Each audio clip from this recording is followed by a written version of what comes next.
سب سے پہلے بات کریں گے علی لاریجانی کو گزشتہ روز حملے میں مار دیا گیا ہے۔ امریکی صدر ڈونلڈ ٹرمپ نے بھی اسرائیل کے دعوے کی حمایت کر دی۔ ڈونلڈ ٹرمپ نے کہا علی لاریجانی ایران میں مظاہرین کے قتل عام کے ذمہ دار تھے۔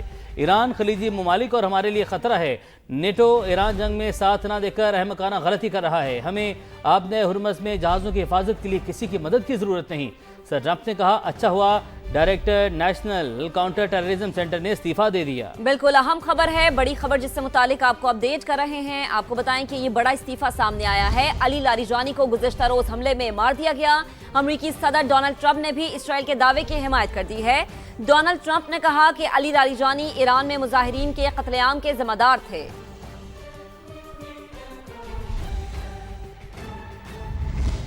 اس سے پہلے اسرائیلی وزیر دفاع نے بھی علی لاریجانی کی شہادت کا دعویٰ کیا۔ بیان میں کہا کہ علی لاریجانی کو گزشتہ رات حملوں میں نشانہ بنایا گیا۔ ایرانی میڈیا اسرائیلی دعوے کی تردید کر رہا ہے۔ ایرانی سلامتی کونسل کے سربراہ علی لاریجانی کے ہاتھ سے لکھا پیغام سوشل میڈیا پر شیئر کر دیا، جس میں انہوں نے ایرانی بحریہ کے بہادر مجاہدین کی شہادت کو ظالم قوتوں کے خلاف قربانیوں کا حصہ قرار دیا۔ کہا شہداء کی یاد ایرانی قوم کے دلوں میں ہمیشہ زندہ رہیں گی۔ یہ شہادتیں برسوں تک ایران کی فوج کی بنیاد کو مضبوط کریں گی۔ صہیونی فوج نے پاسداران انقلاب کی بیسج فورس کے کمانڈر غلام رضا سلیمانی کو شہید کرنے کا بھی دعویٰ کیا ہے۔ بیان میں کہا کہ اسرائیلی فضائیہ نے گزشتہ روز تہران کے وسط میں کارروائی کی، جس میں غلام رضا سلیمانی کو نشانہ بنایا گیا۔ امریکی صدر ٹرمپ کو بڑا جھٹکا، ایران کے خلاف جنگ گلے پڑنے لگی۔ اتحادیوں کے بعد سرکاری عہدیداروں کا بھی امریکی صدر پر عدم اعتماد۔ پہلا بڑا استعفیٰ آ گیا، نیشنل کاؤنٹر ٹیررزم سینٹر کے ڈائریکٹر مستعفی ہو گئے۔ جو کینٹ نے لکھا ایران سے امریکہ کو کوئی خطرہ نہیں تھا۔ واشنگٹن نے اسرائیل اور اس کی امریکہ میں طاقتور لابی کے دباؤ میں آ کر جنگ شروع کی۔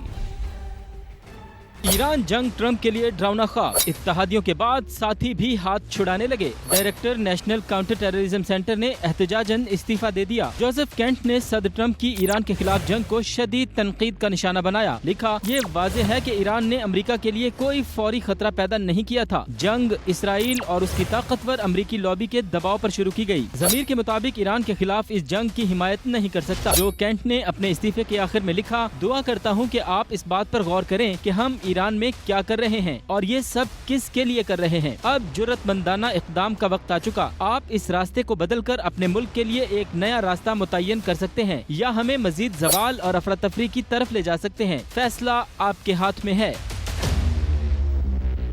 ایران کے خلاف کھلی جارحیت نامنظور، یورپی یونین اور کینیڈا نے امریکہ کا ساتھ چھوڑ دیا۔ آپ کو بتائیں تہران کے خلاف جنگ میں شرکت سے صاف انکار کر دیا۔ EU فارن پالیسی چیف کا کہنا ہے کہ امریکہ نے ایران کے خلاف جنگ سے پہلے مشورہ نہیں کیا۔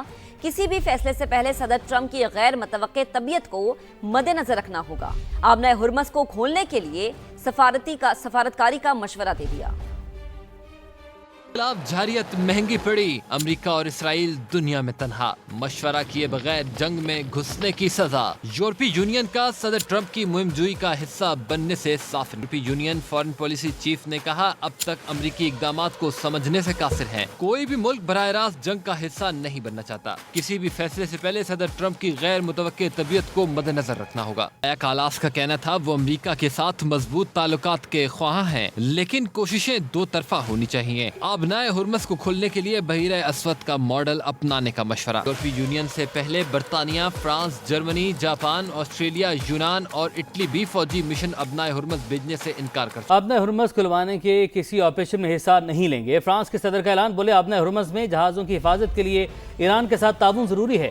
فرانس جہازوں کی حفاظت کا کام سنبھالنے کے لیے تیار ہے۔ یہ اس وقت ممکن ہوگا جب مشرق وسطیٰ میں کشیدگی ختم ہو جائے گی۔ فوجی مشن کے معاملات میں ایران کے ساتھ رابطہ اور تعاون کرنا چاہیے۔ ایرانی سپریم لیڈر نے امریکہ کے ساتھ امن کی تجاویز کو مسترد کر دیا۔ رائٹرز کے مطابق ایران کو یہ تجاویز 2 ثالث ممالک کی جانب سے بھیجی گئی تھی۔ سپریم لیڈر سید مجتبیٰ خامنئی نے کہا کہ فی الحال امن کا وقت نہیں ہے۔ اسرائیل اور امریکہ کو پہلے شکست دیں گے، تاوان وصول کریں گے۔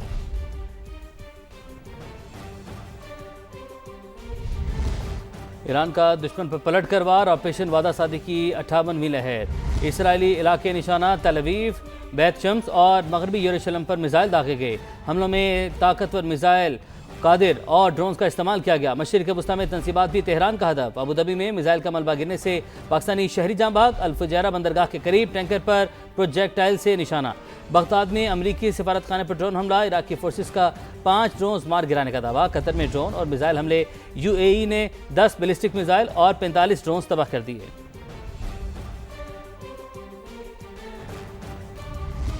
ابھی آپ کو بتائیں کہ ایرانی سفیر کی مشتبہ خامنائی کی روس میں موجودگی کی تردید سامنے آئی ہے۔ میڈیا رپورٹس میں دعویٰ کیا گیا تھا کہ مشتبہ خامنائی روس میں زیر علاج ہیں۔ مشتبہ خامنائی 28 فروری کو حملے میں بچ گئے تھے۔ برطانوی میڈیا یہ رپورٹ کر رہا ہے۔ مشتبہ خامنائی حملے سے پہلے باہر چلے گئے تھے۔ برطانوی میڈیا کی جانب سے ایسا بتایا گیا ہے۔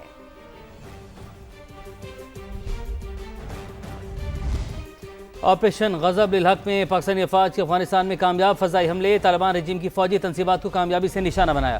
16 مارچ کی شب سیکیورٹی فورسز نے کابل اور ننگرہار میں مختلف مقامات پر ٹیکنیکل سپورٹ انفراسٹرکچر اور ایمونیشن سٹوریج پر فضائی حملے کیے۔ ویڈیو میں سیکنڈری ڈیٹونیشن کی وجہ سے بلند ہوتے شعلے بھی دیکھے جا سکتے ہیں، جو اس بات کا ثبوت ہے کہ وہاں بارود کا بہت بڑا ذخیرہ تھا۔ افغان طالبان کے ترجمان ذبیح اللہ مجاہد کا ڈرگ اسپتال کو نشانہ بنانے کا مضحکہ خیز بیان جھوٹا ثابت ہوا۔ پاک فوج نے اینٹی ٹینک گائیڈڈ میزائل کے ذریعے خیبر اور شمالی وزیرستان میں افغان پوسٹوں کو بھی مکمل طور پر تباہ کر دیا۔ افغان طالبان کو بھاری جانی اور مالی نقصان اٹھانا پڑا۔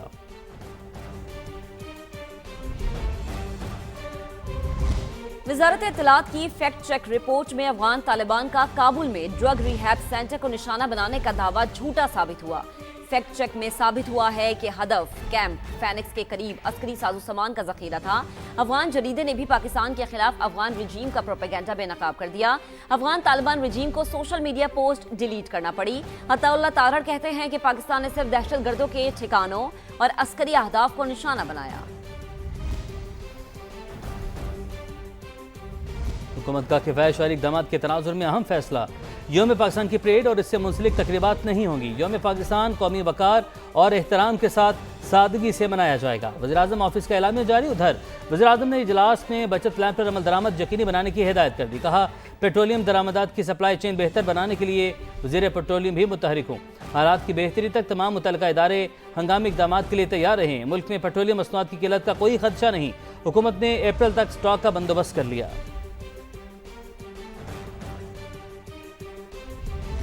کچھ دیگر خبریں سیاسی منظرنامے سے شامل کریں گے۔ بانی پی ٹی آئی کی اہلیہ بشریٰ بی بی سے اڈیالہ جیل راولپنڈی میں ملاقات کروا دی گئی ہے۔ خاندان کے افراد کو ملاقات کی اجازت نہیں دی گئی۔ ملاقات اڈیالہ جیل کے کانفرنس روم میں تقریباً 30 منٹ تک جاری رہی۔ بانی کی آنکھ کے علاج اور بہتری سے متعلق بات چیت ہوئی۔ عدالتوں میں زیر سماعت اپیلوں کے حوالے سے بھی تبادلہ خیال کیا گیا۔ ملاقات کے بعد دونوں کو واپس ان کے سیلز میں منتقل کر دیا گیا۔ بانی پی ٹی آئی سے ملاقاتیں کرواؤ، اس سے روشنی آئے گی، سیاسی ماحول ٹھنڈا اور بہتر ہوگا۔ بیرسٹر گوہر کی تجاویز۔ بولے ہمیشہ کہا مذاکرات ہونے چاہیے، سیاسی مسائل کا حل ڈھونڈا جائے، لیکن کسی طرف سے جذبہ خیر سگالی کا اظہار تو ہو۔